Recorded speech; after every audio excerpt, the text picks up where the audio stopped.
Pues yo agradecerles por, bueno, también visitarnos, ¿no? Y sacar provecho de esta visita lo más posible, que estos 2 días que empezamos hoy, pues ahora podamos ver resultados de alguna forma a largo, mediano plazo, ¿no? Mediano, largo plazo, no es corto ya, pero y por nuestra parte, pues sois bienvenidos. Yo aquí agradezco también la presencia de Alberto, nuestro director. Y bueno, pues os presentáis cada uno, ¿vale? Sí, súper. Ya, bueno, partimos. Bueno, muchas gracias, de verdad, súper agradecidos por la generosidad, en primer lugar, porque uno envía una solicitud de acogida y muchas veces esa solicitud, bueno, pues ni siquiera respondía. En este caso sí ha sido respondida, súper bien recibida y eso para nosotros es de agradecer. Nosotros conocíamos sitios, evidentemente en la nube, ¿no? No lo conocíamos presencialmente y nos encantaban las cosas que, o sea, nos encanta o nos encantó ver las cosas que hacíais. Entonces nosotros somos pioneros o estamos metiéndonos de manera muy incipiente en todo lo que tiene que ver con el diseño de tecnologías, en este caso para una población muy concreta, un par de poblaciones muy concretas, que son personas que tienen discapacidad intelectual o del desarrollo, que no es lo mismo que discapacidad cognitiva, y luego lo va a explicar Vanessa, porque ahí siempre hay una confusión. Y luego también trabajamos con personas que tienen trastornos neurodegenerativos. Ya, esos son como nuestros dos públicos objetivos y a partir de esos dos públicos objetivos es que hemos empezado bueno, a pensar en qué cosas apoyadas por las tecnologías pueden mejorar sobre todo 3 elementos: su autodeterminación, su calidad de vida, su vida independiente y también de manera transversal la accesibilidad cognitiva asociada, bueno, pues a la vida de estas personas. Somos 3 investigadores de 2 universidades diferentes, pero trabajamos juntos desde hace muchísimos años ya. Yo soy española, pero llevo muchos años viviendo en Chile, como 12 ya, no sé, un montón. Soy de Pamplona en concreto, pero mi padre es gallego, mi padre es de Orense, entonces siempre, siempre lo tengo que decir, porque si no, en tierras gallegas me retas si no lo digo. Y nosotras, Vanessa y yo, somos del ámbito de la educación especial, del ámbito de la ciencia social. Ella es educadora especial y yo estudié pedagogía en el País Vasco. Y nuestros posgrados también tienen que ver con áreas asociadas a las ciencias sociales. Y Herbert es una cosa extraña, pero hace muy bien su papel de diseñador, bueno, es que es amante también de todo lo que tiene que ver con la tecnología y es el que nos enseñó un poquito a introducirnos en todo este mundo de la tecnología. Y fruto de todo eso es que construimos una forma de trabajar muy interdisciplinaria. Nos costó al principio, pero ya con el paso del tiempo cada uno logró encontrar su lugar y bueno, hoy os vamos a contar un poquito cómo encontramos ese lugar y bajo qué paradigma, que es el de investigación inclusiva, decidimos trabajar. Así que le doy el paso a Vanessa para que nos pueda contar un poquito quiénes somos más a detalle. Hola, muchas gracias por recibirnos el día de hoy. Como decía Isaskun, yo les voy a... La presentación de hoy día tiene que ver con, primero, contarles un poquito quiénes somos nosotros, ¿no es cierto? Cómo trabajamos, cómo hemos trabajado el de la detección de necesidades para luego entregar apoyos tecnológicos, ¿ya? Entonces, eso de un poco vamos a tratar en esa línea. Nosotros trabajamos desde el año 2018 juntos, nosotros con Isa de mucho antes. Isaskun fue a hacer su pasantía doctoral conmigo a la universidad, a la Pontificia Universidad Católica del Paraíso, y estábamos trabajando en unos proyectos y siempre con población con discapacidad intelectual, adultos, y nos surgió la necesidad, ¿no es cierto?, imperiosa de que entendíamos que las necesidades que presenta esta población, nosotras no somos capaces de responderlas a todas. Entonces ahí empezamos a buscar, ¿no es cierto?, otros profesionales de otras líneas de trabajo para poder trabajar, porque entendíamos que es una población outlier, ¿no es cierto?, y que necesita trabajar en diferentes aristas, con diferentes profesiones. Muchas veces el trabajo con algunas poblaciones, específicamente con discapacidad intelectual, está muy centrado en la profesión de la escuela o la salud, pero es necesario verlo de diferentes aristas, ¿ya? Y ahí fue cuando empezamos a trabajar con Herbert en el ámbito del diseño, porque queríamos empezar a diseñar instrumentos, apoyos que nosotras no teníamos las herramientas. Somos educadores especiales, sabemos detectar necesidades, ¿no es cierto?, sabemos trabajar con la población, pero habían cosas que se nos escapaban. Ya completamente, está bien, ¿no es cierto? Y es bueno reconocerlo. Y ahí es cuando empezamos a trabajar en esta necesidad y hace unos años creamos el núcleo de investigación de accesibilidad e inclusión, en donde trabajamos diferentes disciplinas, como se puede visualizar, que tiene como foco, ¿no es cierto?, la investigación en este espacio de trabajo entre la persona, el medio ambiente construido, pero siempre desde una mirada crítica e inclusiva. Trabajamos productos, espacios, servicios, para proponer nuevas formas accesibles que aseguren la participación posible. Ese es como nuestro foco, ¿ya?, de trabajo en general. ¿Ya? ¿Cómo vamos trabajando o cómo hemos pensado ir trabajando? Eh, Como ustedes visualizan ahí, este es un modelo que hemos dado harta vuelta sobre el trabajo interdisciplinario. Ya, para nosotros es muy importante el trabajo interdisciplinario, mirado de una manera no a pedido, le decimos nosotros. Ya no es que nosotras trabajamos y tenemos una necesidad desde la educación especial, la detectamos y le decimos a Herbert, diseñador, oye, tenemos esta necesidad, solucionala. ¿Ya? Y él se la pase al otro y así, como en posta. Claro. Entonces, para nosotros esa forma de trabajo no ha sido fácil y hemos ido trabajando bajo un modelo, ¿no es cierto?, también de trabajo interdisciplinario, en el que la idea de cuando se trabaja un proyecto podamos participar todas las disciplinas, ¿ya? Debemos decirlo que nos ha costado muchísimo trabajar con los ingenieros, ¿ya? Están con nosotros, forman parte, pero nos ha costado mucho. Ya, mucho porque, claro, ellos esperan cosas mucho más concretas, como que súper claro lo que necesitan, y nosotros los invitamos a participar de la discusión. Y esta discusión en ocasiones es muy divergente, ¿no es cierto? Tiene, Aparentemente poco eficiente al comienzo. exacto. Ya, entonces ahí hemos tenido algunos temas que nos ha costado, bueno, después podemos profundizar en eso. Entonces, como ustedes ven ahí, nosotros trabajamos con diferentes líneas de trabajo, con lingüistas, con arquitectos, con ingenieros, con diseñadores, con pedagogos, con derecho, y esto porque entendemos que en el ámbito de la discapacidad intelectual y en general en la vida de todas las personas, es holístico el trabajo. Entonces necesitamos dar respuesta y es importante para nosotros entender que, claro, yo soy profesora de educación especial, yo paso mucho tiempo con las personas con discapacidad intelectual, pero no tengo herramientas, por ejemplo, para diseñar algún apoyo mínimamente tecnológico que una persona necesita. Entonces, es muy importante para nosotros esa línea. No, quería explicar un poco el modelo, Sí, como más, claro. más en concreto. Lo que, bueno, un poco para hacer la introducción también de mi persona, yo soy formado como diseñador gráfico, pero me especialicé en diseño de interacción en Carnegie Mellon. Entonces me tocó participar con la gente de LTI, del Language Technologies Institute, con la gente de HCI.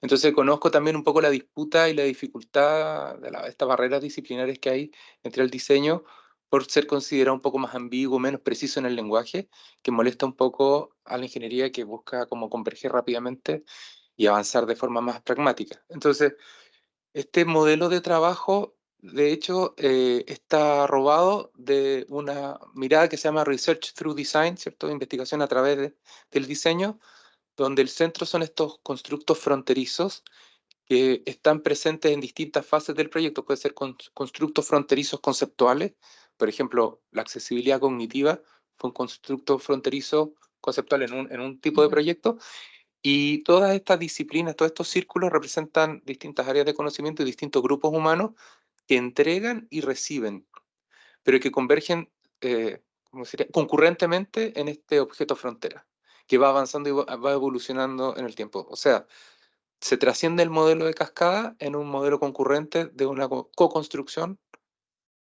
transdisciplinaria, que este objeto frontera, donde se reconoce que este objeto no le pertenece a una disciplina. Por ejemplo, el tema de los apoyos tecnológicos no es un tema de la ingeniería, no es un tema de la educación especial, no es un tema del diseño.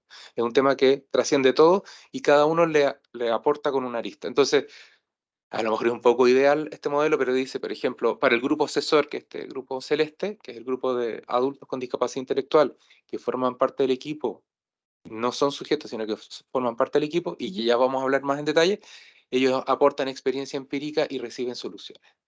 El caso del diseño, nosotros aportamos prototipos y recibimos modelos teóricos, modelos mentales, ampliamos nuestro conocimiento. Y así cada disciplina aporta teoría, recibe enfoque.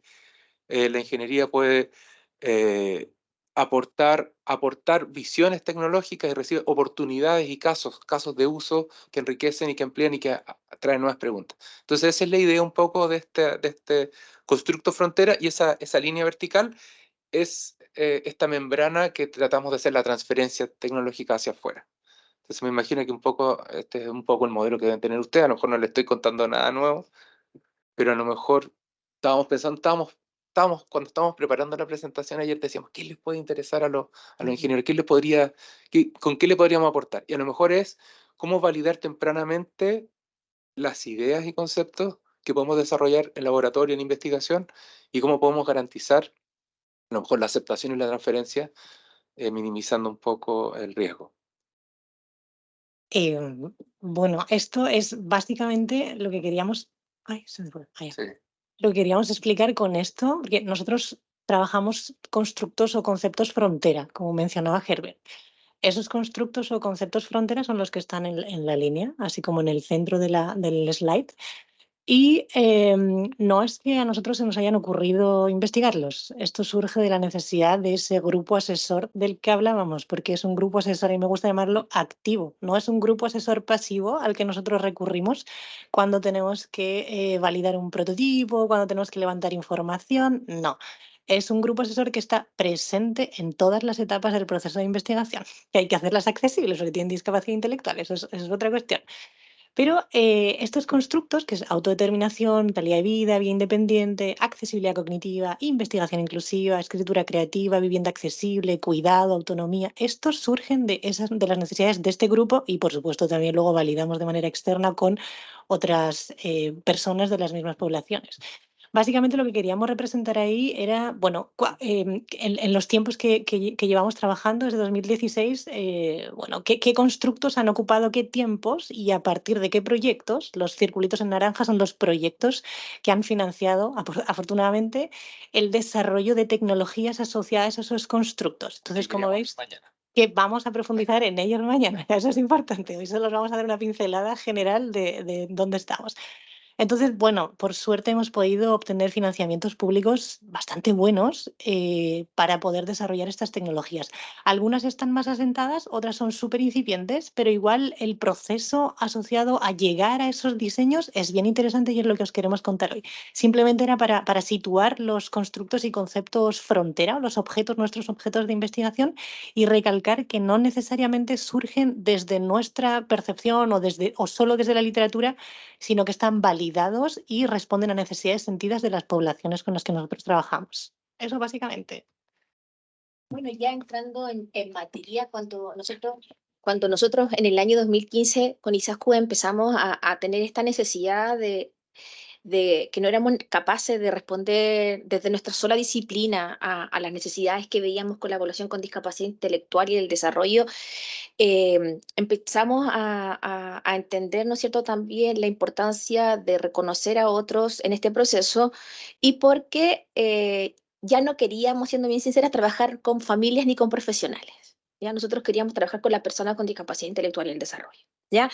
No porque la familia no nos interese, no porque los profesionales no nos interese, sino porque es una población, la verdad, a la que se le pregunta poco, a la que no se toma mucho en cuenta en diferentes elementos. Por lo menos en nuestro país todavía hay mucha limitación ahí, pero finalmente son los que impacta directamente ciertos productos que se desarrollan, ¿ya? Pero no se les consulta. Entonces siempre hay un proxy, siempre hay un tercero. Entonces, entendiendo este modelo, este es el modelo de cómo se entiende la discapacidad en general. ¿Ya? Las personas presentamos capacidades y limitaciones personales, y hay demandas del entorno. ¿Ya? Cuando estas capacidades y limitaciones se ven en desventaja en cuanto a las demandas del entorno, hay una discapacidad. ¿Ya? Y en este espacio intermedio entre las capacidades del entorno y entre las capacidades personales y las demandas del entorno, hay un espacio que es muy importante, que son los apoyos. ¿Ya? Entonces, cuando vimos el tema disciplinar de las capacidades y limitaciones, estamos trabajando siempre las ciencias sociales, los profesores, los ámbitos de salud, ¿no es cierto? Y cuando hablamos de demanda del entorno, está todo el espacio construido. Pero en el espacio de los apoyos, ahí hay un espacio relevante, ¿no es cierto?, donde nos encontramos. Y ahí es donde participa todo lo que es el diseño, la accesibilidad. Entonces, y ahí también es donde nos encontramos. ¿ya? Entonces, es como una excusa perfecta, ¿no es cierto?, para entender primero qué son los apoyos, qué apoyos podemos dar. Y los apoyos son todos los espacios, productos, ¿no es cierto?, que promueven la mejora de tu vida, de tu funcionamiento humano, ¿ya?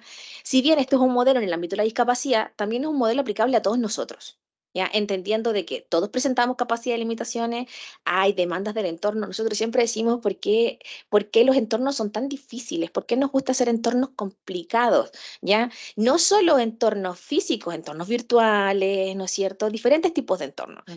Les decimos a nuestros amigos diseñadores y arquitectos, ¿por qué hacen espacios tan complejos? ¿Ya? Es como, vamos a un aeropuerto. ¿Quién no se ha perdido en un aeropuerto, no es cierto? Estas demandas del entorno son complejas. Entonces, los apoyos son una fuente esencial, ¿no es cierto?, para poder disminuir estas demandas. Sí, y ahí, perdona, Vane, en los apoyos es donde nosotros visualizamos la tecnología.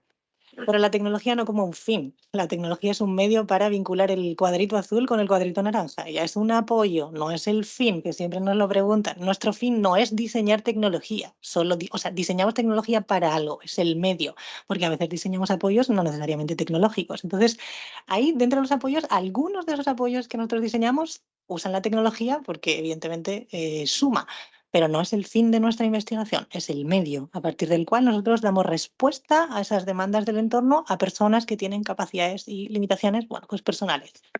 Solamente para complementar el modelo, que la definición de discapacidad se plantea así, ¿cierto? Como el encuentro o la divergencia o el choque, el diferencial entre las capacidades y limitaciones personales y las demandas del entorno. Y ese espacio, o sea, por un sesgo profesional, yo podría decir, pero los apoyos también son naranjos, también son parte del medio ambiente construido. Pero ahora, hoy día, bajo, no sé, por la postfenomenología, también es una extensión cognitiva el tema de la interfaz, ¿cierto? Es una extensión de nosotros mismos. Entonces, es un espacio, es el espacio en disputa. Entonces, es muy bonita esta definición porque lo transforma en un problema de diseño. O sea, la discapacidad aparece, o sea, puede ser planteada como un tema de diseño. Y también por eso decimos personas en situación de discapacidad, que a veces hay personas que le molesta el eufemismo, pero justamente hay distintas circunstancias que provocan y hacen aparecer la discapacidad. O usamos tecnologías, entre comillas, asistivas. Por ejemplo, hoy día en el hotel, en la mañana, estaba la televisión con closed caption, ¿cierto? Con subtítulos. Es una tecnología que fue inventada para personas sordas, pero lo estamos ocupando todos porque es lo más Cómodo, convivencial estar, no está la tele, y el que quiera ver las noticias la puede, o sea, y también un poco la aspiración, no hacer un diseño que estigmatice, que sea claramente para alguien con discapacidad, sino que tomar eso y transformarlo como una suerte de línea de base de diseño universal. Esa es un poco también la utopía, ¿no? Sí. ¿Y por qué investigación inclusiva? Esto no es un constructo que nos inventásemos nosotros, pero nuestro afán, la Vanessa y yo, cuando decíamos, no, pero es que queremos involucrar a las personas con discapacidad intelectual en el proceso de investigación, porque lo que dicen es importante y valioso.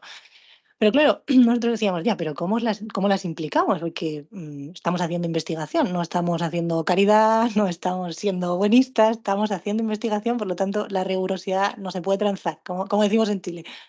Y ahí nos encontramos con el concepto de investigación inclusiva. Este constructo es algo propio del ámbito de la discapacidad intelectual, o surgió así, ¿ya? Pero a día de hoy se aplica en otras muchas poblaciones. Y es un constructo que trabajaron sobre todo en el ámbito anglosajón. Se ha trabajado muchísimo en Inglaterra y se está empezando a trabajar también en Estados Unidos. ¿Y qué es la investigación inclusiva? Básicamente, lo voy a resumir de manera muy sucinta, pero evidentemente es complejo ya. Pero lo que busca la investigación inclusiva es involucrar, en este caso, a personas con discapacidad intelectual o del desarrollo, como más que solo sujetos o encuestados en los procesos de investigación. Es una investigación que se desarrolla para las personas con DI, con las personas con DI y por las personas con DI. O sea, no es solo involucrarlos como sujetos, sino que también tienen que formar parte de los distintos o de las distintas etapas asociadas al proceso de investigación. ¿Y hay algunas características? Sí, dale. Aquí es importante, porque aquí en España también se realiza mucho este tipo de investigación, específicamente en la Universidad de Girona, Ellos tienen un grupo, ¿no es cierto?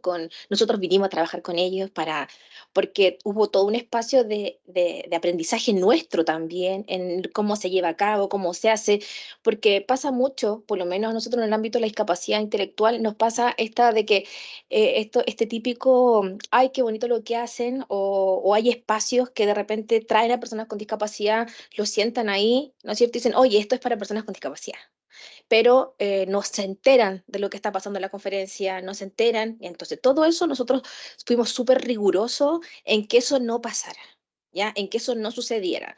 Entonces fue un periodo también largo de aprendizaje nuestro, de aprendizaje con ellos, para poder llegar a lo que hoy día estamos trabajando. ¿Ya? Porque de nada sirve, digo yo, de tener procesos, porque la investigación inclusiva viene de la investigación emancipatoria. ¿Ya? Esos son como sus raíces, ¿ya? Esta investigación que promueve que la persona se empodere, que la persona participe, ¿ya? Y no solo, y es un poco nos pasa a todos, en muchas investigaciones también nosotros somos solo meros espectadores, ¿ya? Cuando nos dicen contesta esta encuesta, ve esto, pero después no participa, no te toman decisión, ni siquiera te dicen lo que pasó con los procesos que tú has participado, ¿ya?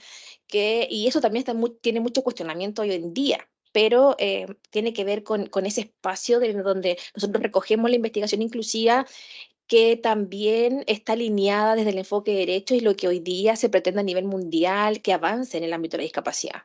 Sí, y hay algunas características que son muy particulares del tipo de investigación o del paradigma de investigación inclusiva. El primero es que el tema de investigación tiene que ser interesante y relevante para los beneficiarios, usuarios, o en este caso personas con discapacidad intelectual.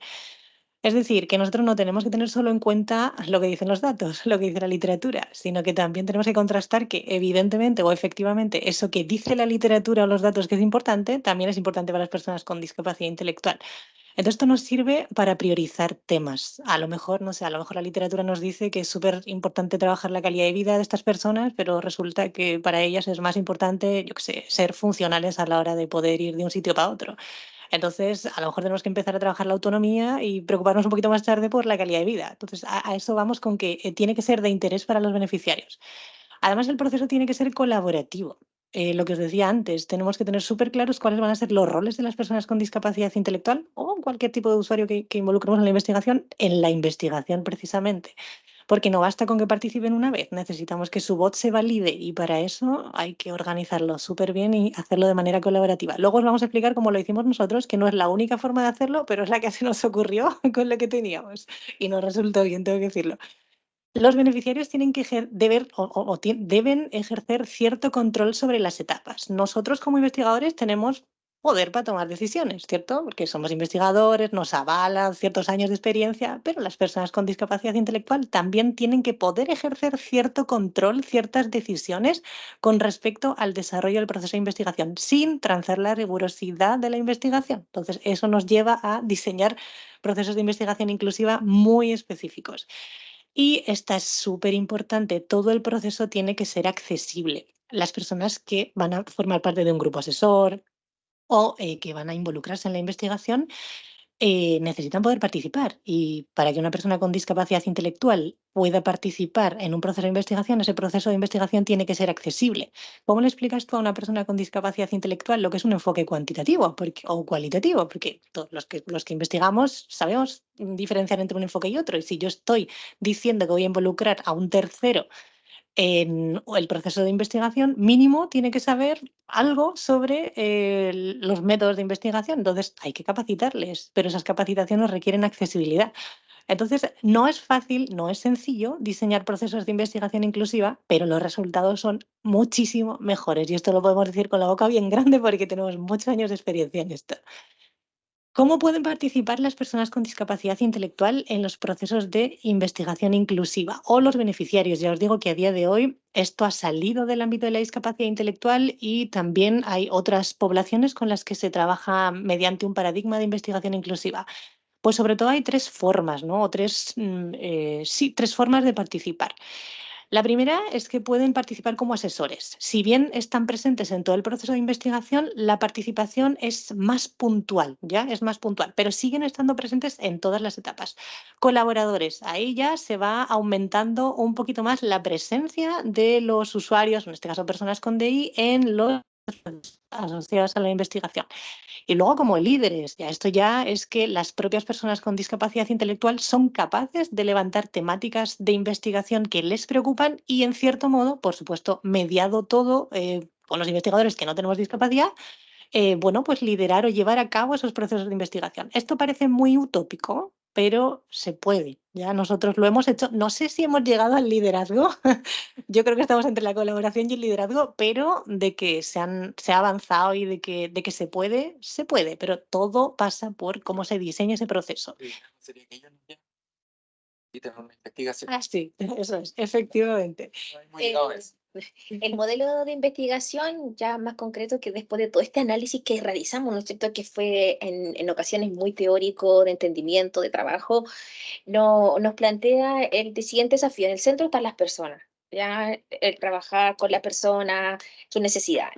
Y trabajamos, aquí hay un concepto que se trabaja desde la discapacidad y desde el diseño, que es expertos por experiencia. Ya manejamos el mismo concepto.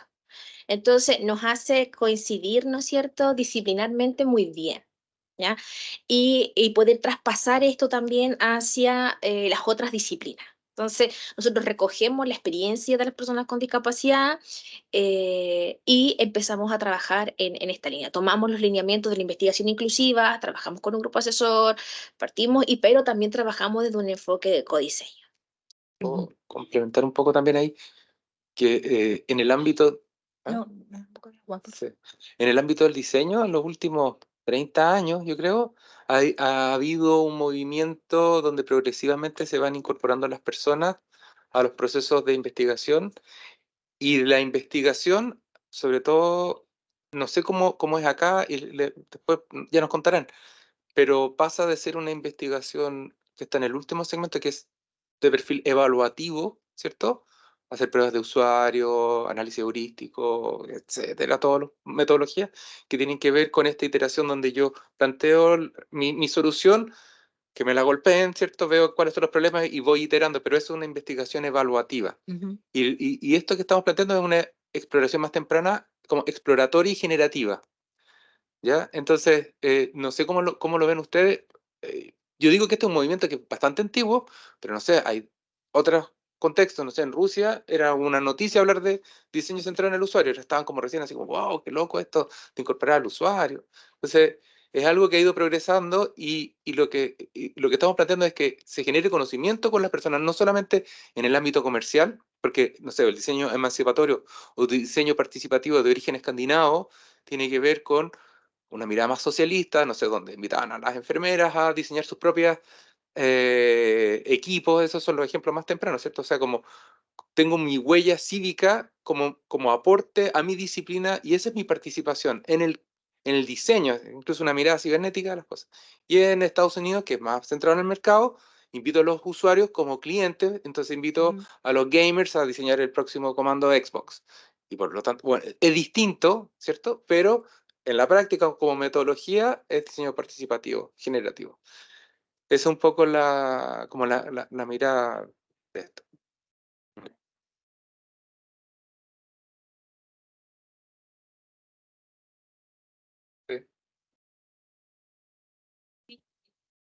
Somos conscientes de la importancia de este tipo de aproximación, de involucrar al usuario en el desarrollo de todo el ciclo de vida. O sea, no solamente que sea en la etapa inicial de captura de requisitos, sino que también en el mismo diseño, en todos los artefactos que puede ocurrir, y en las pruebas o en la parte del análisis, es muy... Y va a depender, nosotros sí decimos, si es un producto que le llamamos sistemas de software intensivos, que requiere interacción para este tipo de sistemas, interacción con el usuario, la importancia de hacer de involucrar al usuario a lo largo de todo el desarrollo. Eso sería, digamos, un ingeniero de software que va a verlo así. Pero aquí vamos a tener perfiles diferentes. Ingeniero de software, pero también va a estar puramente ingeniero de ciencia de datos o el que maneja datos o el que trabaja solo en inteligencia artificial, puramente machine learning y algoritmos, pero yo entiendo también lo que vosotros, dependiendo con quiénes os habéis afrontado, Sí, el poder tener... o sea, nosotros tenemos súper claro que trabajar de manera interdisciplinaria no implica que aquí todos tengamos que ser expertos en todo. O sea, tenemos súper claro que cada uno tiene una función que cumplir y somos súper respetuosos con eso. Pero sí que hay un concepto que nos encanta, que es el de generosidad disciplinar, que lo utiliza mucho Vanessa. Y básicamente la generosidad disciplinar es ser capaz de participar en la medida de lo posible y, por supuesto, teniendo en cuenta cuál es tu expertise en los procesos de toma de decisiones asociados al desarrollo de una tecnología en concreto. O sea, yo no voy a ser experta en temas relacionados con diseño, Herbert no va a ser experto en temas relacionados con educación especial, porque cada uno tiene su disciplina, porque hablamos lenguajes distintos. Pero, por ejemplo, siempre pongo el mismo ejemplo, pero si Herbert habla del modelo de doble diamante, que es un modelo muy específico del ámbito del diseño, yo sé a qué se refiere. A lo mejor no lo sé explicar, ¿ya? Tan bien como él, pero sé a qué se refiere. Y si nosotras hablamos de lenguaje llano, lectura accesible, Herbert sabe a lo que nos estamos refiriendo. O si tú, por ejemplo, acabas de mencionar determinados elementos que son puramente del ámbito ingenieril, machine learning, todas estas cosas, yo no sabría explicarlo a detalle, pero sí sé qué son. Entonces, al saber qué son, yo le puedo explicar a las personas con discapacidad intelectual de qué estamos, o tú misma le puedes explicar a las personas con discapacidad intelectual en qué consiste el machine learning. Entonces, a eso nos referimos cuando hablamos de generosidad disciplinar, que no es que yo tenga que ser experta en todo y tenga que saber de todas las disciplinas que están, no, pues no tiene ningún sentido, pero sí involucrarte en los procesos de toma de decisiones. Eso sí. Y poder reconocer ciertos espacios, porque, por ejemplo, ejemplos claros que nos ha pasado, trabajamos con un ingeniero experto en machine learning. ¿Ya? Y llegó al inicio y estábamos al final, nosotros recogimos todos los datos de nuestra experiencia y cuando llegó él dijo que no le servía como habíamos recogido los datos. O nos propuso otra forma, Ya, pero demasiado. ya era demasiado tarde. ¿Ya? Claro, porque ¿qué pasó? No se involucró en los procesos de participación, no compartió la información que tenía en ese momento de cómo era para él la mejor forma de trabajar los datos. Claro, nosotros trabajamos los datos de la forma que sabemos disciplinarmente cada uno, ¿no es cierto? Pero esa es una disciplina que no conocemos. Entonces, cuando nosotros teníamos el trabajo ya avanzado, vino a la reunión un día, nosotros estábamos haciendo una reunión de revisión de los datos y dice, ay, nosotros hicimos, esto se puede haber hecho así. Y nosotros le dijimos, pero ¿por qué no nos dijiste antes? Entonces, a eso nos referimos cuando Sí. hablamos de compartir el trabajo disciplinar, cuando hablamos de compartir las decisiones, de compartir los procesos, ¿ya? Porque, y tiene que ver con el tema de las oportunidades, que aquí hay mucha oportunidad del trabajo en el ámbito de la discapacidad intelectual y el desarrollo, muchas oportunidades de trabajo, hay muchas disciplinas involucradas, pero como yo te decía, eso es fundamental, que no te vuelva a pasar esto, es decir, tú tienes un conocimiento, nosotros tenemos otro, compartámoslo, trabajemos por un fin. Es que acá abro un paréntesis muy cortito y siempre lo discutimos, pero es un desafío formativo, es un desafío en la formación de profesionales de múltiples disciplinas. No nos enseñan yo recuerdo cuando estaba estudiando, soy mayor ya hace muchos años, eh, a mí no me enseñaron a trabajar con un ingeniero, no me enseñaron en la carrera a desarrollar un proyecto con un diseñador. Entonces, si no me forman para eso, luego llego al mundo real y pienso que el mundo real es un compartimento estanco en el que hay que trabajar a pedido y en realidad no es así. Entonces, no. Cada día menos. Entonces, es un desafío formativo. Las universidades tienen que promover la interdisciplina, pero la de verdad, que un ingeniero informático trabajando con un ingeniero muy afín, ya eso es interdisciplina, pero de mentira, como decimos nosotros. Ponte a trabajar con un jurista, ponte a trabajar con, no sé, con un educador especial, ponte a trabajar con personas con las que tu disciplina de base no tiene nada que ver, porque así se desarrollan las soluciones. Entonces, es un desafío formativo. Desde la universidad hay que empezar a trabajar este tipo de cuestiones. Sí. ¿Cómo son las fases asociadas al proceso de investigación inclusiva? Ahí Herbert os va a contar. Bueno, aquí está el doble diamante. Un modelo de doble diamante. ¿Lo conocen, no? ¿Lo habían visto o les es completamente...? Ya. Es un... Tenemos triple diamante ahora Sí, ya. sí, hay triple diamante. A ver, lo que pasa es que si uno hace un análisis de todos los modelos que hay un artículo muy interesante de Hugh Daverly donde hay más de 100 modelos, están todos los modelos de desarrollo de software en cascada, los de distintas oficinas, paradigmas, etcétera. Y hay una versión como preliminar que es el pensamiento divergente y luego convergente. O sea, cuando uno explora, abre ideas, y es como funciona la evolución también, ¿cierto? Es como las posibilidades random, después uno elige esta y aquí vamos convergiendo. Se hizo popular a comienzo de este siglo por el Design Council y tiene como una mnemotécnica que es las 4 fases en inglés: Discover, Define, Develop, Deliver. Y el primer diamante, este de descubrir y definir, es hacer la cosa correcta y después esa cosa correcta hacerla correctamente. ¿Ya? Esa es como un poco la idea. Y es muy, muy apropiado para el ámbito del diseño. En realidad el origen es anterior, es de los años 80, es de un educador que se llama Bela Banati. Ese es el origen como real. Y tiene que ver con el diseño de sistema y viene como de la cibernética también. Yo encuentro muy interesante este modelo porque se alinea muy bien con la investigación y con el desarrollo de diseño y creo que puede como es como la metodología que está detrás de estos objetos frontera y sirve tanto para constructos teóricos como para constructos de software en general o productos de diseño. Entonces, esas son las fases, ¿cierto? Primero comenzamos con una pregunta, abrimos la pregunta y vamos explorando el territorio, esta intersección de quiénes, qué tecnología, cuáles son como la intersección sociotécnico, cultural, económica, etcétera. Definimos las personas, los escenarios, los arquetipos, y después vamos convergiendo y vamos a decir, este es el encargo. O sea, el verdadero encargo se produce cuando se converge y aparece esta ampolleta. Definimos lo que vamos a hacer. Y ahí recién está la pregunta bien formada. Seríamos es como el ante-brief de un proyecto. Antes, y sirve también para los autoencargos. En realidad la investigación es un autoencargo. El diseño normal, antiguo, partía de la ampolleta. Es como, hazme un afiche de tal cosa, hazme como que ya se sabe lo que hay que hacer. Aquí cuando tú no sabes lo que hay que hacer. Y por eso la parte en la investigación el primer diamante. Y bueno, desarrollar también empieza a ver cuáles son las variables formales, pongo el icono acá o allá, es periférico, central, cuál es el modo más apropiado y entramos todos los problemas de interfaz de usuario, etcétera. Y después ya hay que producirlo, cuál es la tecnología, cuáles como los colores, cuáles son la tipografía, los tamaños, lo más preciso y se termina en el producto final, que también sabemos nunca es final, sino que es una versión de un ciclo de vida también que va a ir evolucionando. Eso también, como termina con un producto final, es del ethos mecanicista y estamos como en un ethos biológico hoy día, ¿no? Donde las cosas están en la versión 1.3.2 y después va a seguir.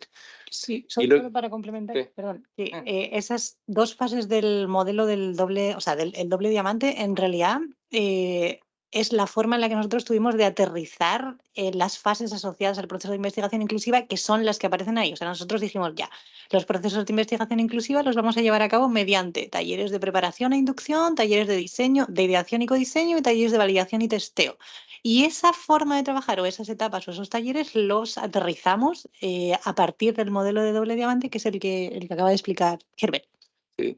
Bueno, y por ahí, no sé en qué parte, pero hablamos de las adaptaciones. O sea, cada una de estas fases, aparte de la dificultad, incluso en el ámbito como comercial, no existe tiempo para esto, no existe tiempo ni para documentar las cosas, ¿cierto? Todo es mucho más acelerado y es un lujo tener todas estas preguntas y talleres e instancias. Entonces, por eso a veces se nos critica de que estamos en una torre de marfil y las urgencias son distintas. Pero después el argumento es cómo tú demuestras todo lo que te ahorraste porque llegaste a afirmaciones más precisas y más certeras. Sí. Y ahí, en estos talleres que están ahí, son todas las adaptaciones que hemos hecho que vamos a hablar un poco. Y ahí está lo que estaba hablando recién, que es la investigación exploratoria generativa, que está en la primera fase del diamante, que tiene que ver con herramientas para levantar datos en terreno. Ahí usamos sondas, vamos a contar un poco las sondas culturales, no sé si los conocen.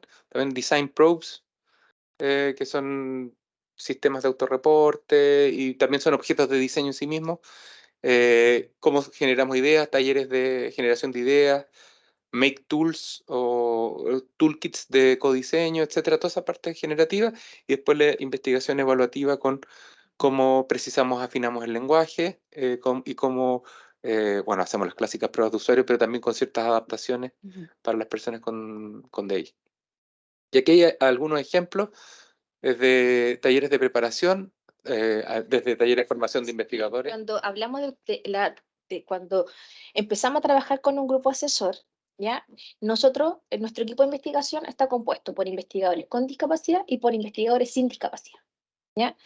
Se nos critica mucho el término de investigadores con discapacidad, ya por el tema de que las personas con discapacidad, pero nosotros le preguntamos a las personas cómo querían que se llamaran. Y ellos dijeron que querían ser investigadores con discapacidad porque asumen un tema identitario y para que se reconozca que ellos también pueden ser investigadores, ¿ya?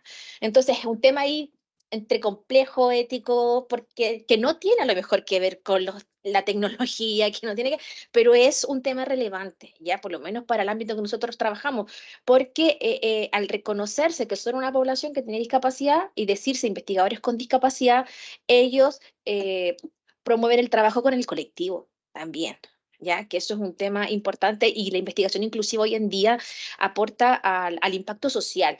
¿Ya? Es decir, no es solo que los productos, lo que trabajemos con la gente participen, sino que tiene que tener un real impacto social. Y ese impacto social hoy día tiene que ser medible. Entonces, pero ese es otro tema que podemos hablar después, pero tiene que ver con eso. Pero como tenemos este grupo asesor que tiene discapacidad intelectual, son adultos mayores de 18 años, ¿ya? Tienen un buen sistema de comunicación, ¿ya?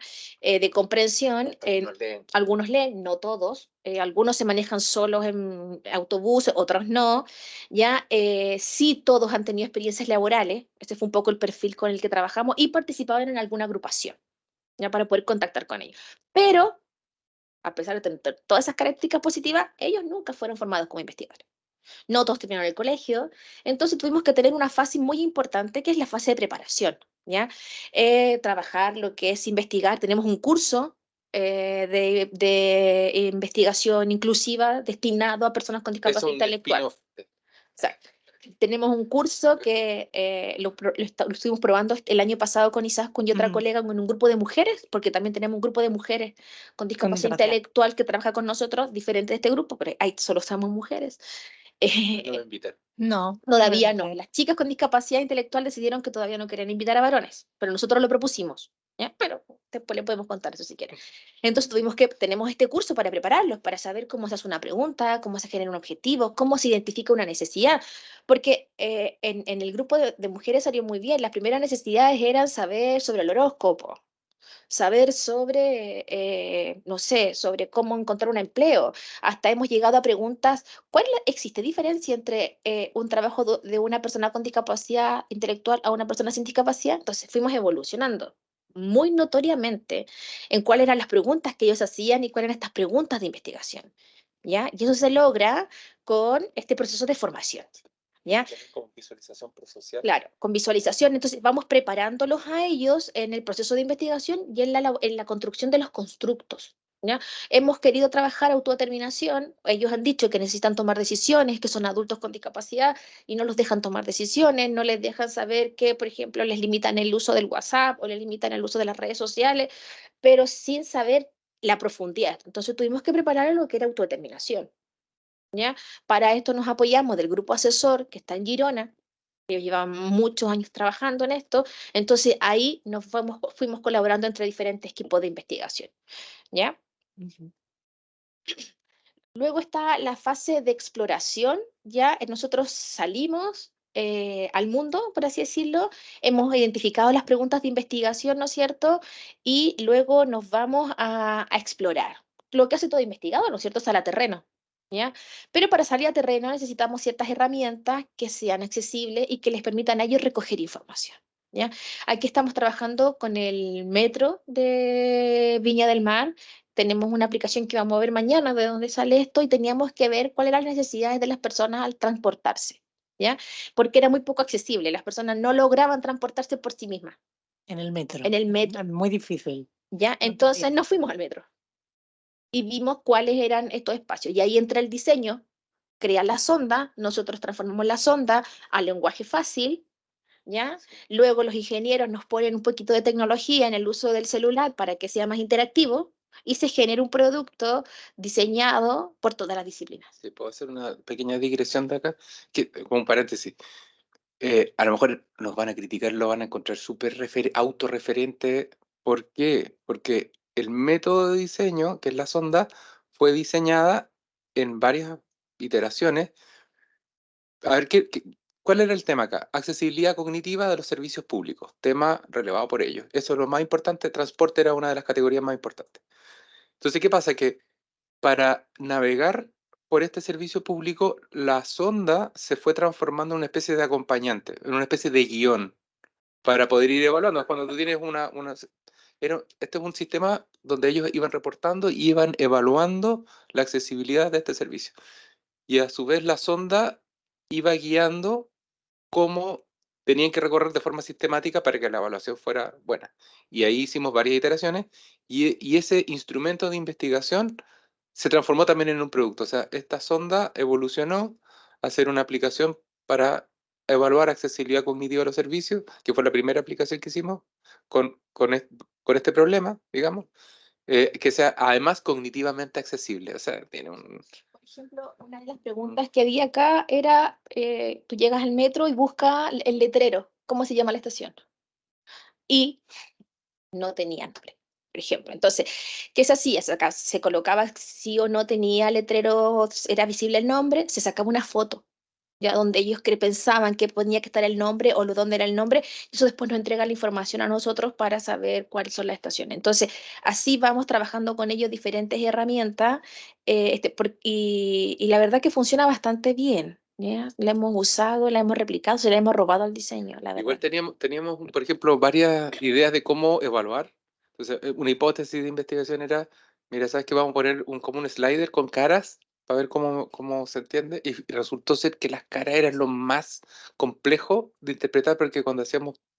O sea, esa es una hipótesis que uno cree que uno naturalmente está Claro, cableado para las leer caras eran rostros. como de menos contento a más contento. No se entiende. Cosas así, se lo puedo mostrar. No después si entendí. quieren. Y Sí, resultó, no se entendió. resultó que eran... Entendió. Era Muy luego es este completamente servicio y ponías divergente la interpretación de los rostros. O sea, Ujú. una cara neutral era una cuestión así, pero podía Muy, ser muy tenso, difícil. nervioso, tranquilo, zen, Ujú. así como... Sí, porque Perdón. como igual somos varias disciplinas, Herbert propone las caras y un sistema muy bonito de cómo las caras pasaban de color incluso. Nosotros del área especial Pero le evaluamos, avisamos que no iba a funcionar. le no nos hizo avisamos que no caso. iba a funcionar, pero no importa, que lo hizo, trabajó, pero ¿qué hicimos nosotras? Nosotros hicimos una planilla con las caras y le pusimos emociones, ¿ya? Y que tenían que identificar qué emoción era. Y ahí no había, pues. No se entendió. Entonces, eso es importante también de las diferentes disciplinas, porque, claro, uno lo ve, era interesante, se movían, cambiaban de color, eran llamativas, los chiquillos jugaban con ella, mira qué entretenido, pero a la hora de cumplir su función, no cumplía la función que realmente estaba destinada, ¿ya? Entonces, eso es un tema donde convergen las disciplinas, ¿ya? Pero hay que tener evidencia, ¿ya? De Ujú. que nosotros sí podemos saber que no va a funcionar, pero nosotros le pasamos las caras y las diferentes emociones y que tenían que marcar qué cara era cada emoción. Y ahí unos decían que esto era feliz y el otro era como semi feliz, ¿no es Sí. cierto? Entonces hay que buscar otro sistema. Y al final el sistema que ellos generaron fue una rúbrica con números. Sí, Sí. perdona, porque puede ser que funcione que las personas lo utilizan, si es que, no sé, por la métrica es cuántos clics o que llega rápido, que lo hace, pero realmente la intención calzó con lo que estaba con la salida. Entonces finalmente quedó una rúbrica de Ujú. números y que resultó ser muy consistente y que fue codiseñada también en esa como escala con ellos. Sí, Sí. para eso lo que hicimos, perdón, fue que nos sacaran fotos. Les mandamos otra tarea. En fin, estamos evaluando la accesibilidad, sacas fotos y les pones una nota. Entonces, uno, sacaban fotos a los letreros en Chile le llamamos micros que no se entienden nada. No logro Micros de ver, bus. no, autobús, no logro ver, es muy pequeño. Dos, mira, aquí en la municipalidad, en el ayuntamiento sale el nombre, pero es chico, no está. Entonces, claro, con fotos ellos fueron dando ejemplos y ahí se salió una rúbrica muy consistente. ¿Ya? Porque aparte ellos fueron inmediatamente dando ejemplos reales de su contexto donde ellos se mueven para este proceso. No lo hemos dicho, estamos todo el rato hablando de accesibilidad cognitiva y no hemos explicado lo que es la accesibilidad cognitiva. Cuando uno piensa en accesibilidad, ¿en qué pensáis? ¿Qué es lo primero que se os viene a la cabeza? No, en general, cuando se habla de accesibilidad, ¿qué es lo primero en lo que uno piensa? Alguna discapacidad generalmente física, ¿cierto? Uno piensa en la típica rampa. Y entonces, cuando en Sitius, un lugar maravilloso, tiene una rampa y es accesible. Ya, no, eso no es la accesibilidad universal, no es solo accesibilidad física. Hay 3 tipos de accesibilidad: física, sensorial y cognitiva. La física, evidentemente, es todo lo que tiene que ver con facilitar el acceso físico a los lugares. Sensorial, lenguaje braille, por ejemplo, o sea, que los lugares también tengan lenguaje braille, las personas, en este caso ciegas, puedan entender dónde están y acceder también. Acceder al contenido, como el espacio, el otro al contenido. Eso es, Sí. pero no necesariamente solo basta con acceder físicamente al lugar o acceder al contenido, sino entender qué es lo que puedes hacer o qué pasa en ese lugar. Y ahí es donde entra la accesibilidad cognitiva. Por ejemplo, está bien, yo puedo tener una rampa para entrar al metro, o puedo tener una rampa para entrar a sitios, puedo tener braille en las distintas salas asociadas a sitios, pero puede que yo no tenga ninguna indicación de qué se hace en la sala A o a dónde o cómo es el proceso que yo tengo que seguir para llegar a la oficina de Nelly, por ejemplo. Entonces, eso el espacio a mí no me lo dice. Y yo no lo puedo, o sea, yo lo puedo intuir, pero a veces puedo fallar y a veces no. Entonces, todo eso tiene que ser también, tiene que estar recogido en el espacio. El espacio te tiene que indicar o facilitar no solo el acceso físico o el acceso sensorial, sino también el acceso cognitivo. Tiene que hablar por sí solo, tiene que facilitar las transacciones que tú tengas que desarrollar en un lugar bien concreto. Y es como el tipo de accesibilidad más olvidado. Entonces, nosotros nos dedicamos a facilitar, sobre todo lo que tiene que ver con accesibilidad cognitiva. Si yo voy a ir en el metro de un punto A a un punto B, tengo que saber el ambiente, el espacio me tiene que decir qué es lo que tengo que hacer para poder llegar de ese punto A ese punto B. Si tengo que sacar una tarjeta de metro, tengo que tener súper claro cuando entre al metro dónde tengo que pedir la tarjeta, cómo tengo que pagar la tarjeta, cómo tengo que pasar el torniquete, qué metro tengo que coger, dónde me tengo que bajar. O sea, todo eso el espacio me lo tiene que decir y generalmente eso no ocurre. Y ahí es donde nosotros entramos, a facilitar la comprensión asociada a las transacciones que se pueden realizar en un lugar, más allá de lo físico y lo sensorial. Otro desafío que teníamos era el que los chicos nos comentaran sus necesidades, ¿ya? Porque al tener una discapacidad intelectual, muchas veces las necesidades era un poco, un día le preguntamos, ¿qué queremos hacer si tengo una pareja y quiero, y qué quiero hacer? Y alguien dijo viaje y todos nos dijeron viajar, ¿ya? O habían instancias en las que necesitábamos profundizar en ciertos conceptos para ir profundizando en la investigación y en los procesos y en la detección de necesidades, en las que les faltaban palabras a ellos para poder expresarse. Entonces fue lo que hicimos con un grupo de estudiantes de diseño, fueron un panel de licitación. Ya este panel de licitación también iteró, entonces iteran diferentes, es decir, no itera solo el producto final, sino que también se va iterando en el proceso de recogida de información. Este panel de licitación estaba compuesto por una pregunta y por... esto tenía que ver con qué necesito para ser más independiente, ¿ya? Entonces, se podía escribir en esos recuadros amarillos o se podían pegar tarjetas para obtener la información, porque aquel que no sabe escribir bien se quedaba afuera y no se nos puede quedar afuera nadie, ¿ya? Porque su opinión y su experiencia es importante. Y se pegaban tarjetas. Después, ustedes ven que abajo hay un bolsillo privado. El primero era abierto y en el siguiente trabajo alguien nos dijo, pero yo quiero un bolsillo privado, porque después esto se comparte. Entonces yo quiero un bolsillo privado para colocar mis palabras o mis experiencias que no quiero compartir con el grupo, pero sí quiero que sepan ustedes. ¿Ya? Entonces, en la siguiente actividad se diseñó y se hizo con este bolsillo privado. ¿Ya? Y nos permitió detectar otras necesidades que en público no se iban a poder detectar. ¿Ya?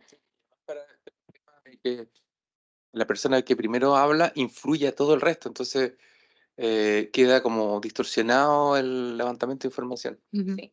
Luego pasamos a los talleres de codiseño y ahí hicimos diferentes talleres de codiseño en donde en la foto, yo no sé la derecha y la izquierda, perdón, yo tengo serios problemas de la terapia. Izquierda, derecha. Ya, para mí, derecha, izquierda. Izquierda y la otra izquierda. Izquierda, tengo serios La foto A, foto como B. buena educadora especial, tengo muchos problemas de la terapia. Ya, entonces, En esta foto, en la primera foto, podemos ver que estamos trabajando el diseño de una app, ¿no es cierto? Que fue uno de los primeros trabajos que teníamos que ver cómo ellos podían ver la app, cómo tenían que ser los iconos, cómo tenía que verse. Ya, es decir, uno dice, todos usan celular, pero las personas con discapacidad intelectual por lo general no tienen plan de datos y se conecta a los planes de datos donde esté, ya sus celulares no son de última tecnología.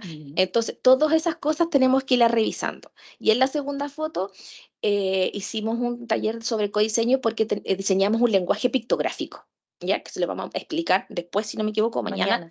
Y este lenguaje pictográfico fue codiseñado con ellos, ¿ya?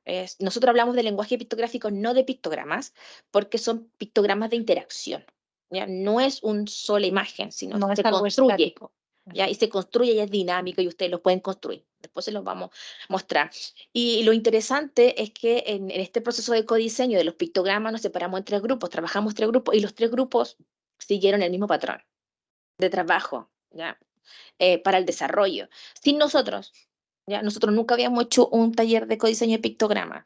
Y fue un desafío, hicimos varios antes, eso sí, ¿ya? Y El tema acá, como para clarificar el codiseño de esta aplicación, era una aplicación de gestión de información personal. Lo que estaban haciendo ahí era como era el menú de inicio y toda la discusión era cuáles eran los botones más importantes. Y claro, el input no es el diseño que ellos hagan, sino que es el modelo mental de lo que está detrás. Y para ser transparente, es como adaptar y explicar cuáles son los hallazgos de esa investigación. Y esa yo diría que es la parte como más desafiante, que es volver transparente el proceso de investigación también para ellos. Para que después entiendan por qué viene el paso siguiente, digamos, por qué llegamos a la propuesta final. Bueno, y esta es otra sesión que vamos a hablar también en detalle de qué demonios estamos haciendo ahí, de cómo disfrazado. Son kits de iniciación, o sea, son talleres de ideación donde ocupamos kits de codiseño, pero además lo mezclamos con actuación. Y sometemos a desafíos ficticios, las cosas son mágicas, etcétera, pero lo que está detrás son desafíos de percepción, de procesamiento, son como o sea, ¿cuál es el objetivo de esto? Es como mapear un poco cuál es la intencionalidad humana expresada en formas de interactuar con la materia, cómo podríamos desarrollar interfaces para eso después. O sea, lo tomamos como insumos crudos, pero entendiendo como esta es la voluntad en su máxima libertad desenfrenada, digamos, en cuanto a gestualidad, en cuanto o como se llama en inglés, que no existe la palabra, que es el affordance. No sé si, cuál es el affordance de estas cosas, de cómo podríamos eh, entender qué es lo que está detrás y cómo se podría cognitivamente mapear a una forma espacial o de interfaz, etc. Ahí les vamos a contar cuáles son los escenarios. Y bueno, y finalmente son las pruebas de usuario clásicas. Aquí estamos viendo distintas variaciones de la interfaz, haciendo pruebas con estos software que capturan pantallas, tiempo, y hacemos el análisis clásico. Digamos, ahí la adaptación principalmente está en los tamaños de la tipografía, la densidad de información. Este era el codiseño de una aplicación para levantar información, para que fuera autorreporte, algo que requería que fuera, ¿cómo se llama? Heteroinformado, o sea, autoinformado. Que la persona pudiera reportar y así pudiéramos escalar mucho más la recogida de información, que era un instrumento de autodeterminación. Sí, acá estábamos construyendo una escala de autodeterminación, una escala de verdad científica. Y estábamos definiendo ítems, validando los ítems y todo eso lo hicimos. Como era una escala de autorreporte que se utilizaba desde el teléfono, entonces estábamos ahí validando bueno, lo que habíamos construido. Y esos colores que ven ustedes ahí un poco Horrorosos. son elegidos por ella, pero no significa, y ellos también lo tienen súper claro, que eso va a ser así. Porque uno como investigador sabe que las cosas no siempre pasan y yo digo que esto es verde y va a ser verde, sino que también tenemos que llevarlo a la discusión y también tiene que pasar por el juicio profesional de los diseñadores. Pero ahí, ¿ya? ojo, porque igual es importante cuando nosotros les preguntamos acerca de, oye, pero ¿por qué estos colores? Visualmente se necesita un contraste muy grande. ¿Ya? Las personas con discapacidad intelectual no te van a elegir tonos pastel para diseñar una app porque no los ven. O sea, es más difícilmente identificable. Entonces eligen colores que contrasten mucho y que visualmente a Herbert casi le da un patatús cuando lo vio, pero visualmente es feo de ver, pero es útil. Entonces, claro, ahí tenemos que conversar entre lo que es útil, lo que beneficia, pero también entra la parte estética, porque esto lo tenemos que vender. Entonces, ahí hay que ir debatiendo. Pero todo tiene un sentido, ¿no? Que nos puede Sí. parecer a nosotros que no tiene ningún sentido, que es además feo el color, pero tiene un motivo detrás, un motivo bien fundado. Sí. Y los resultados de todo este trabajo están en un libro que nosotros tenemos que se me quedó. Mañana se los voy a traer. ¿Ya? Tenemos uno nomás porque se nos han olvidado el resto, pero hay Está online. Está está online. online también. Todo este proceso de trabajo está en este libro que se llama Expertos por Experiencia. Ya está dividido en dos este libro, toda la parte de codiseño, investigación inclusiva, el capítulo 1 y 2, y todo lo que vamos a ver en la siguiente parte en el capítulo 3. ¿Ya? Que recoge todo, Ahí está, expertosporexperiencia.cl. vale 7 euros u 8, por ahí. ¿Ya? Entonces, es importante porque este libro nos permitió, hay artículos, hay presentaciones, hay ponencias, hay congresos, hay conferencias, pero el libro nos permitió recoger y hacer un análisis, ¿no es cierto?, diferente de estos procesos. ¿Ya? Está intentado de ser escrito en lenguaje llano, sencillo, ya es un intento porque tampoco sabemos que no se pudo hacer completamente así, pero la idea es que también participen, ¿no es cierto?, lo puedan revisar instituciones, porque nuestra idea es que esto sea transferible a instituciones que trabajan con personas con discapacidad. Cuando se tomen decisiones, cuando se trabajen, ellos puedan participar. Y acá entramos en los roles, ¿no? Ya una vez que nosotros empezamos a trabajar mediante un proceso, un paradigma de investigación inclusiva, nos dimos cuenta, esto fue puro aprendizaje, no había nada en la literatura con respecto a los roles que cumplían las personas con discapacidad intelectual y los investigadores sin discapacidad intelectual en los procesos de investigación inclusiva. Entonces nosotros hicimos un ejercicio reflexivo de, pero ya, veamos, ¿qué hemos hecho? ¿Qué roles hemos cumplido? Porque esto le puede servir a cualquier otra persona que quiera desarrollar un proceso de investigación inclusiva a ir viendo qué tareas se deben desempeñar. Entonces acá, en realidad, no fue una escalera el resultado, es algo más circular, pero Esta fue la primera esta fue reflexión que la hicimos. primera versión Ya, de los roles. todavía no hacemos, sabemos que no es así, pero todavía no hacemos las figuras del nuevo proceso. Eso es. Ya, porque como era un primer ejercicio en el que nosotros también como investigadores estábamos entrando, identificamos roles como en escalera, es decir, vamos las personas con discapacidad intelectual y nosotros vamos ascendiendo en roles. ¿Ya? Ujú. Claro, ellos partieron de aprendices, el rol, O sea, primero sería sujeto de claro, investigación. y luego aprendiz, es decir, el típico rol que tiene toda persona con discapacidad cuando va a una parte. Ya nosotros trabajamos con un grupo asesor hace 9 años y hasta el día de hoy llegan con un cuaderno y un lápiz. Y algunos toman nota.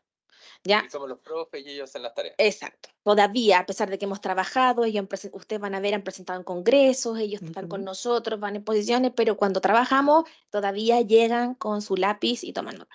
¿Ya? Y yo les digo que no, que Cierto, guardemos pero los está bien, lápices. está bien. Sí, pero Chiquillos, hay que acelerar, hay que también acelerar. tiene que ver Que también son con, más 25, con su hay que acelerar. identidad. Sí, Ya. sí. Entonces luego pasamos a evaluador, colaborador, expertos por experiencia y ahí están los roles de cada uno. Hoy día nos damos cuenta que ese rol no es así porque yo soy evaluador en diferentes procesos, en diferentes etapas, ¿ya? Y soy colaborador también. Entonces estamos en este proceso, Sí. estamos en este rearmar esta figura. Eso es, no es algo ni lineal, es algo circular. Y uno a veces puede ser evaluador y aprendiz en una misma instancia. Entonces, Herbert, hay que redefinir la figura Estaba en mi oficina y la borré. y hacerla bonita. Y aquí, bueno, aquí un poquito más de detalle con respecto a qué es cada uno de los roles. Bueno, pues aprendiz, básicamente recibir información y activar conocimientos previos o adquirir conocimientos nuevos. Evaluador, bueno, pues desarrollar habilidades para observar, generar insumos, recopilación de información sobre temas evidentemente asociados a la investigación. Analista, bueno, pues desarrollar también competencias, sobre todo referidas al procesamiento de la información que se ha recopilado en distintas etapas del proceso. Y colaboradores, función de apoyo, relacionadas sobre todo con la validación de los insumos. De manera paralela, ya os he dicho que también fuimos no solo definiendo los roles de las personas con discapacidad, sino también los nuestros como investigadores, en este caso sin discapacidad. Y nosotros nos dimos cuenta de que transitamos desde formadores, con una función claramente pedagógica, pasando por facilitadores, acompañando el proceso, por supuesto también diseñadores, bueno, pues creábamos cosas en conjunto y socios. Socios, lo que hacíamos mediante este rol era legitimar ese conocimiento nuevo fruto del resultado de la investigación. Entonces fue un ejercicio bien interesante. Tenemos que hacerlo de nuevo, probablemente salgan más roles, pero fueron los que en un inicio, en las primeras etapas del proceso de investigación inclusiva, nosotros identificamos. Y nos ayudó muchísimo identificar estos roles para clarificar también, para ponerle palabras a las cosas que estábamos haciendo y a qué teníamos que hacer. Fue como bien útil hacer este ejercicio. Y en estas fotos, que a lo mejor por supuesto más rápido, Isa, son ejemplos de cómo cada taller identificamos los roles. ¿Ya? En el taller de formación aprendices, en el taller de preparación, codiseñadores, en el taller de ideación, codiseñadores, en el taller de análisis, de validación de testeo, por ejemplo, hay de un instrumento, ahí somos coinvestigadores, porque nosotros teníamos un instrumento y ahí a través de un análisis lingüístico realizado en conjunto con ellos, colaboramos. Hacerlo en lenguaje fácil. Estos eran sí, los ítems de una escala, las propuestas azules eran las nuestras y luego todo lo demás nos deconstruyeron toda la propuesta inicial y bueno, Claro. la fuimos transformando. Y ahí lo mismo, ¿no? Exacto. La validación y el testeo. Bueno, lo Y mismo, ahí, con investigación, con la sonda, validando el metro. ¿Puedo hacer un comentario nomás que eso es como también una voluntad que está detrás, que el hecho de hablar de expertos por experiencia, tú das vuelta el tema como que tiene de menos la discapacidad y lo transformas como en un positivo. Y de lo que se trataba de hacer ahí también es una suerte de spin-off, que un servicio de evaluación de accesibilidad cognitiva donde ellos Ujú. son como los sensores más sensibles, valga la redundancia, de cuáles son los puentes que se quebran en la comunicación y con este instrumento podían hacer este servicio de evaluación Bueno, más compleja, que era como por transacción. varias fotos de elementos que utilizamos Sí. en los talleres. Y llegó la pandemia. llegó la pandemia, ¿no es cierto? Y fue un desafío para nosotros porque tuvimos que adaptar nuestro trabajo. Todo ese trabajo era presencial, ¿ya? Y así funcionábamos, talleres, preparación individual, reflexión grupal, y están los diferentes momentos, ¿no es cierto? La preparación de los contenidos, etcétera, y los fuimos separando, ¿ya? Y ahí es como trabajábamos en pandemia. Sí, básicamente. Usamos muchísimo la tecnología que también tuvimos que adaptar. Ya, este es un video que hicimos para...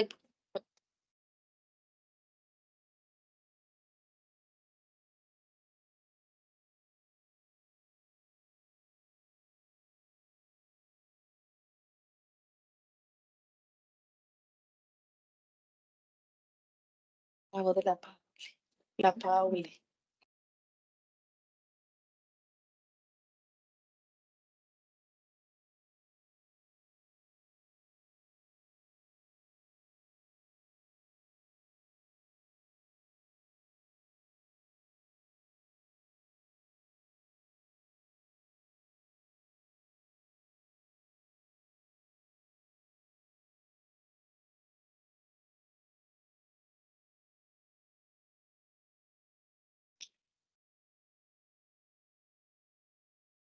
Este video es producto del confinamiento, porque teníamos un concepto de diseño que se había trabajado pre-COVID, que tenía que ver con el amor. Nos han dicho también que trabajamos conceptos de diseño, conceptos que no son relevantes, porque hay una mirada muy funcionalista de la discapacidad, Ujú. ¿ya? Nosotros lanzamos estos conceptos de diseño al mundo, padres, profesionales, y nos decían que trabajamos conceptos tangenciales, que ellos querían conceptos como para aprender a trabajar, hacer un sándwich, manejarse en la casa, que está súper bien, pero eso se aleja del enfoque derecho, ¿ya? N- No se aleja en el sentido negativo, pero el amor también es importante para ellos, ¿ya? El amor. Y este video fue realizado para que ellos, como no nos podíamos ver, ellos les vieron este video antes del taller y trajeran sus opiniones en base a un cuestionario, y fuéramos trabajando. ¿Ya? Entonces eso requirió muchísimo trabajo de hacer. ¿Ya? Los diseñadores ahí hicieron un trabajo muy grande. Era un comentario nomás a propósito del concepto. Ese video correspondería a la mitad del doble de diamante. porque está más o menos claro lo que hay que hacer, pero era una nube, era lo más ambiguo que hay. Y eso es lo que teníamos que trabajar a continuación. Entonces, se hicieron muchos videos a partir de muchos conceptos que fueron, la pregunta era, ¿qué necesito para ser feliz? Y ahí usamos las bitácoras de licitación o paneles de licitación, y por eso era tan importante, por ejemplo, el bolsillo privado, porque estamos hablando de cosas de relaciones sentimentales, todo el descubrimiento de la sexualidad, etcétera, cosas. De ahí viene un poco el bolsillo privado, digamos. Sí. Y estas son Scamper, el método Scamper para ir identificando cuál es, qué forma empieza a tener, y dale a continuación. Voy. Y esta era como la última bajada donde usamos una metodología que es propia, que se llama partituras de interacción. Está en GitHub esto, es un software que funciona en el navegador. ¿Y qué es lo que trata de hacer? Tratábamos de cruzar, como podríamos decir, la narrativa, que cuenten la historia de cómo se imaginan ustedes de cómo van a interactuar con esto. O sea, la narrativa, por definición, pensamos, y esta también es una hipótesis que nos pueden falsear, es lo más inclusivo, porque ni siquiera te pongo a dibujar. Hay gente que se bloquea, oye, yo dibujo mal. Solamente cuéntame cómo crees que va. Entonces usamos esta notación de interacción que viene de los mapeos de servicios, versión simplificada y con pictogramas. Y con eso interpretábamos, se transformaba como una suerte de brief de diseño, y eso es lo que llevamos finalmente a cuál es la arquitectura, cuáles son los diálogos y cuál es el modelo mental que está detrás de estos casos de uso, digamos, con estas partituras de interacción. Bueno, aquí básicamente es un ejemplo de lo que sería un taller de En este ideación. taller estábamos todos de blanco, ¿no es cierto? El taller de ideación generaba un problema y un problema era, se le ocurre a Herbert, te mueres y te vas al cielo. O sea, sí, se ¿Ya? parte por un desafío. Por te un mueres, desafío. muy El bonito. tema es que estás muerto y te vas al cielo y tienes que generar algo, ¿no es cierto? Que te permita encontrar a tu familia, a tus seres queridos, pero en el cielo todos hablan un idioma diferente. ¿Ya? Entonces, frente a eso tuvimos, ¿no es cierto? Preguntas de apoyo, busca, mira, investiga. Aquí trabajamos con un especialista en funcionamiento cognitivo. ¿Ya? Ya. Sí. Aquí trabajábamos con un especialista en funcionamiento cognitivo, que era un profesor que trabajaba todo lo que trabajaba Feuerstein, ¿no es cierto? Entonces, todo lo que tenía que ver ahí con el funcionamiento cognitivo era muy importante porque nos permitía establecer bien el proceso y fue muy, muy eficaz en este aspecto. ¿Cómo usaría esta caja mágica, el kit, ¿no es cierto? Para identificar a tu amigo y familiares. Necesitas comunicarte con todos para comunicarse entre sí, cómo lo hace, cuál es el problema que puedes hacer y la ejecución. Entonces, ¿qué solución encontraste? Y ahí encontramos diferentes soluciones de procesamiento intracraneal que había, ¿no es cierto? Hasta las cosas más locas que ustedes puedan imaginar. ¿Conocen el diagrama de Bill Verplanck de la interacción? Que es este círculo de la persona que, bueno, esos son, el primero de percepción es cómo identifica entre todo el cielo a tus familiares y amigos. Después del procesamiento, cómo haces que todos se comuniquen entre ellos, y la tercera es que te invita un amigo que está en el infierno y tienes que lograr ir al infierno, y cómo lo haces. Entonces viene un ángel que te pasa esta maleta que tiene cosas mágicas y tú construyes elementos y después lo actúas y explicas. Lo hacemos en grupo más encima. Entonces hay que negociar, y este es como el itinerario del taller de ideación. ¿Cómo funciona eso? Y este es un poco el modelo teórico. Existe como lo que se llama fictional narratives. Entonces tomamos un poco de eso, pero lo mezclamos con esta actuación. Entonces está el espacio de la narrativa, que es muy importante. Está la serendipia de cómo una cosa lleva a la otra. Y estamos en un ámbito de juego. Y también el tema de juego es importante para generar un espacio de libertad y de confianza, porque si no las personas no crean nada. Eso es súper importante. Todo este proceso nos ha llevado a generar ciertos productos que hoy día solo les vamos a dar un anticipo porque mañana los vamos a revisar en profundidad, en detalle. Tenemos un primer producto que generamos que yo siempre le digo, Herbert nos dijo que éramos muy fome a nosotras dos, nos conocía primer día, no nos conocía de nada, y nosotros llegamos con una idea. Como yo les decía, nosotros trabajábamos con profesionales, con personas con discapacidad y queríamos trabajar con ellos, pero que ellos se involucraran y queríamos información de ellos. Entonces dijimos, queremos hacer una encuesta, y ahí nuestro amigo que queremos ya una nos quiere interactiva. Claro, nuestro amigo nos dijo que éramos fomes. Aburridísimos. Exacto, siempre hay que decirlo, pero bueno, fue una motivación, veámoslo desde ese punto de vista, y generamos una escala que se llama WIN. Ujú. ¿Ya? Esta escala tiene una página web, se puede hacer por el celular. En este momento se está mejorando el sistema, actualizando, se está sí. actualizando el sistema ya, se puede usar en papel también, no tiene ninguna, ¿ya?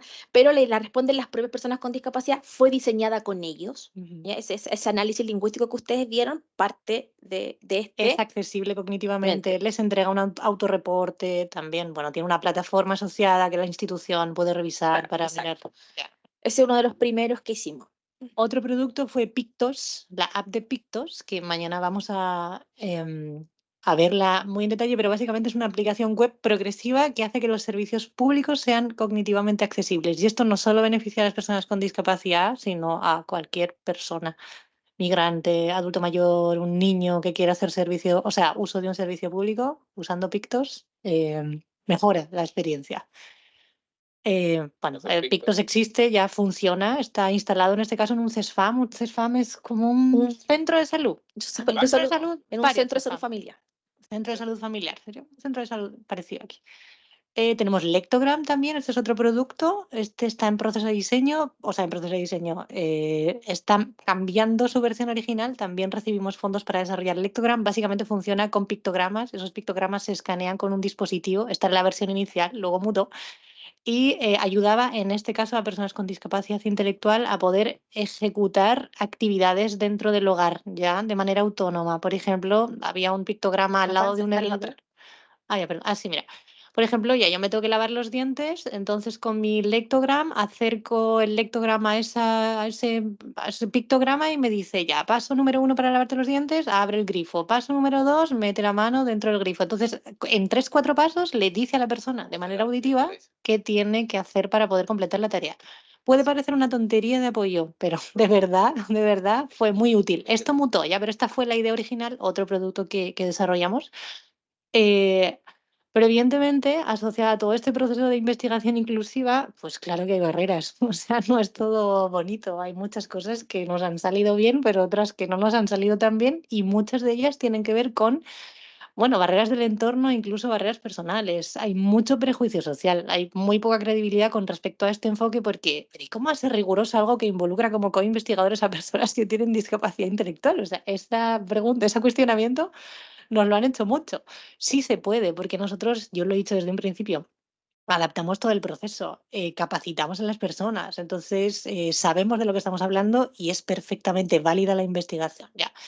Falta de accesibilidad, dificultad en la comunicación. Nos ha pasado muchas veces que pese a que nosotros somos expertos en accesibilidad y tratamos de que todo el proceso sea accesible, hay veces pues que no llegamos a todo y se nos escapa algo y resulta que dificulta mucho la comunicación entre el grupo asesor, nosotros como investigadores. Entonces hay elementos a los que no hemos podido dar respuesta todavía. Falta de espacios divulgativos. Hay muy poca apertura para que las personas con discapacidad intelectual cuenten sus experiencias relacionadas con la investigación. Generalmente son los investigadores los que hablan, ya hablan por las personas con discapacidad intelectual. Entonces todavía socialmente hay muy poca apertura a que venga acá una persona con discapacidad intelectual y te cuente, ¿no? cómo ha participado en un proceso de investigación o cómo ha liderado una investigación. Eso todavía es como, se mira raro, ya se mira como, no, poco científico, por decirlo de alguna manera. Y limitaciones personales, por supuesto que las hay. Falta de confianza, no solo de las propias personas con discapacidad intelectual, que ellas decían, es que yo no sé si voy a poder participar de manera eficiente en un proceso de investigación, pero también de nuestra parte, es que yo no sé si nosotros no sabíamos si íbamos a poder ser capaces de dar respuesta a todos los requerimientos que requiere un proceso de investigación como es el paradigma de investigación inclusiva. Entonces, claro que ha habido barreras, pero también ha habido facilitadores. Vale, si quieres, nos puedes Están contar. los apoyos naturales, Ujú. los apoyos que entre ellos mismos se prestan. Es decir, yo no sé escribir bien, viene el otro y me ayuda a escribir. Entonces ellos mismos han sido líderes y colaboradores entre sus compañeros. Es decir, nosotros ya en esta altura hay un concepto que estamos explicando y un compañero no lo entiende, uno de ellos mismos se lo explica. Sí, también ¿Ya? nosotros como investigadores nos apoyan en el grupo de pares. Oye, Herbert, no entiendo qué es esto. ¿Me lo puedes explicar? Claro, y entre ellos mismos, de repente ellos mismos, uno está explicando un concepto y uno de ellos da un ejemplo para que el otro lo entienda, ¿no es cierto? Los apoyos formales. ¿Ah? Un minuto, listo, estoy terminando. Sí, sí, La universidad, el apoyo comunitario, la universidad creyó en nosotros, nos ha financiado también, entonces es importante. sí. Dos hechos que nos tienen muy contentos como equipo de investigación. Bueno, ustedes saben que Chile pasó por un problema, ¿no es cierto? No un problema, un estallido social y estaban haciéndose muchos cabildos, los que se participaba y todo, pero no había ningún cabildo accesible. Habían cabildos en que se llamaba a personas con discapacidad a participar, pero nosotros organizamos con la Escuela de Derecho 2 cabildos accesibles, ¿ya? En el que participaron personas con discapacidad y sin discapacidad. Entonces teníamos todo el proceso, como ustedes ven, cómo se hace. La Escuela de Derecho con la profesora Andrea preparó estudiantes de Derecho, ¿no es cierto?, para que estuvieran cada uno como monitores, llevaban los conceptos en lenguaje fácil también. Entonces esto fue una aplicación práctica y cómo se mide el impacto social también de la investigación inclusiva. Y tenemos 2 investigadores. Nosotros somos parte de un instituto Milenio en Chile, que se llama MICARE, que es investigación sobre cuidado. Son institutos muy grandes de investigación financiados por el gobierno, son los más grandes que financia el gobierno. Y 2 de nuestros participantes del grupo asesor son investigadores, son asesores, ¿ya?, del equipo de investigación de MICARE. Son voceros que se llaman. Entonces eso también es un reflejo de cómo, lo que yo decía al inicio, la investigación inclusiva ya no solo que participe en Questón, sino que tenga un impacto. Entonces estos 2 espacios para nosotros son Sí, ya muy que relevantes. es una evidencia de, son coinvestigadores, entonces participaron en un conversatorio como investigadores. En este contaron cuál había sido su experiencia como coinvestigadores en este proyecto. Entonces, nosotros como investigadores sin discapacidad no somos los únicos que hablamos del proceso de investigación, sino que también los investigadores con discapacidad van a eventos científicos a contar cómo es su experiencia en este tipo de procesos. Y hasta acá llegamos. Muchas gracias por la atención. Mañana abordaremos los proyectos en concreto y ahí vamos a encontrar más nexos de unión, pero nos parecía súper interesante, al menos desde nuestro punto de vista, evidentemente, contaos cómo habíamos llegado a esos procesos, ¿no? A esos productos, perdón. Y bueno, esto es un poco la forma en la que nosotros hemos ido trabajando. Hemos tenido nuestros más y nuestros menos, y aquí no todo es maravilloso. A veces nos hemos peleado, pero luego, luego nos hemos vuelto a reencontrar en el camino. Pero así lo hemos hecho. Entonces, bueno, pues os lo queríamos compartir Muchas gracias. para, bueno, para que supieseis también. Muchas gracias.